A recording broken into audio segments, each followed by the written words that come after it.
Hello, I'm Warren Jones. I'm the director of the Arkansas Air Museum here in Fayetteville, Arkansas.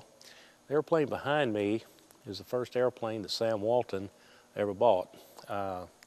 It's an Air Coupe 415C.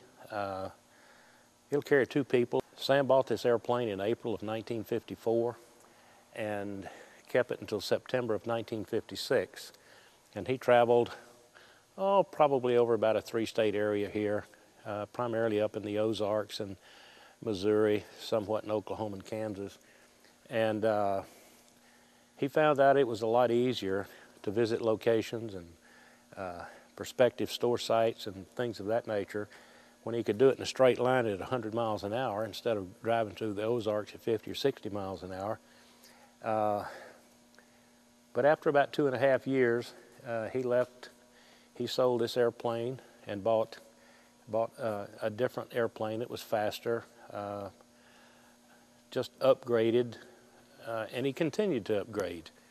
And now they have, probably one of the largest corporate fleets in the world, and they use those aircraft every day in their worldwide operations. This aircraft is a Howard DGA-18. It was built in 1941, and it was actually used here at Drake Field during World War II as a primary trainer.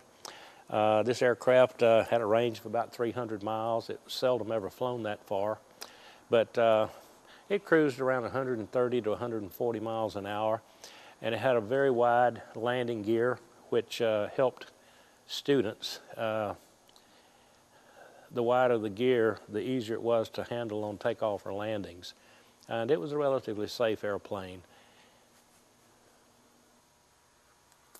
This aircraft is a Travel Air 4000 built in 1928. It was a very popular airplane of its time. It cruised around 130 miles an hour.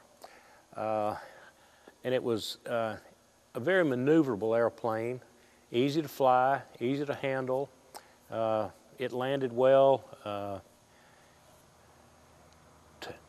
Takeoffs in it were a piece of cake. Louise Thadden flew this airplane in the first women's Air Classic race, and she won with it. It was a great airplane. She had the D model, which was the speed wing, and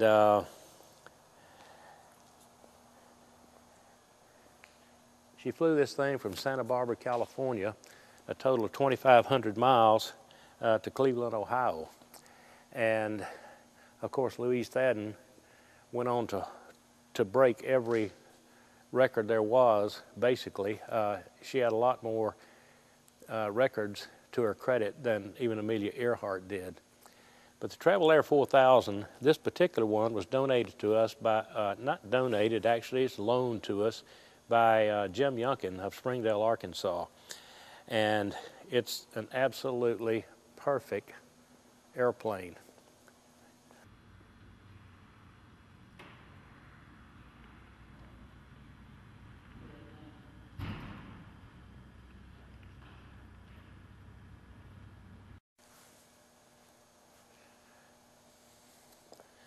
This red and black Learjet was flown by Bobby Youngkin during his air show days. Bobby made a Learjet do things that people never dreamed of a Learjet doing. And it was a spectacular performer at air shows. This particular Lear, it's a Model 23, was about the 24th Learjet to come off of the production line. It was built back in 1963, and they've been flying ever since. And this airplane, even though it's in the experimental category now, which means you really can't take passengers with it, it's been structurally beefed up, and it's on loan to us now from the Youngkin family. And it's a big hit here at the museum with our visitors. People love to look at it, get up close to it, and sometimes I let school children take a quick peek inside just to see what the cockpit of a Learjet looks like. but everybody just falls in love with this red and black Learjet that Bobby Youngkin flew so wonderfully.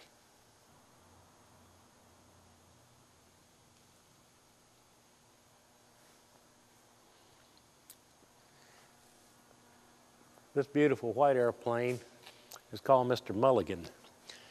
It's a Howard DGA-6. It was built back in the 1930s. This airplane at one time with a modified Pratt & Whitney 850 horsepower engine could climb to an altitude of 17,000 feet and cruise at 290 miles an hour. For that time in aviation, it was almost an unprecedented speed to achieve with a four-place aircraft. Mr. Jim Youngkin, again, of Springdale, Arkansas, has this on loan to the Arkansas Air Museum, and it still flies. Mr. Youngkin still flies it from time to time, and he tells me it's just an absolute joy to fly. It's very quiet and smooth in the air. It went on to win the Bendix Cup back in the 30s.